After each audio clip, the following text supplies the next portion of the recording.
হাঁটা একটু স্লো লাগবে নাকি ফাস্ট হচ্ছে বলেন?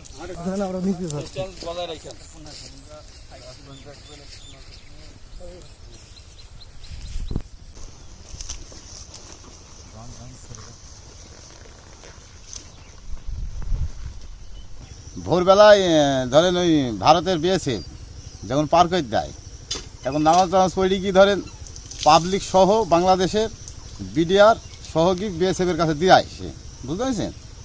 দেওয়ার পরে তারা পার করে নিচে নিয়ে গাড়িকে নিচে লিখেছে, এইটুকুই। পুরুষ ছিল 2 জন, মহিলা 1 জন, 3 জন মিলি আমরা সহ পার করে দিয়েছি। ধরেন বিএসএফ নিচে নিয়ে গাড়িকে নিচে নিয়ে গেল তারা ভারতে।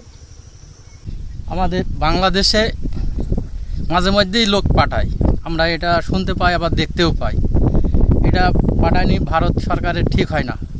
ভারত সরকার যদি চায় তার দেশে আমাদের বাংলাদেশের লোক যদি মানে থাকে আর কি, যদি 2-5 বছরের মধ্যে বা 2-1 বছরের মধ্যে কোনো কারণে যদি গিয়ে থাকে, তাদেরকে চিহ্নিত করি বাংলাদেশ এর বিজিবি অথবা ঊর্ধ্বতন কর্মকর্তাদের সাথে যোগাযোগ করি, লোক সেখানে বাছাই করে হয়তো 2-1টা যদি থাকে পাঠাইতে পারে। কিন্তু এই যে একভাবে ঢালুয়াভাবে যে জায়গা ভিত্তিক যে লোক পাঠাইছে, এতে তো আমাদের দেশের ভারসাম্য ক্ষতি হয়েছে।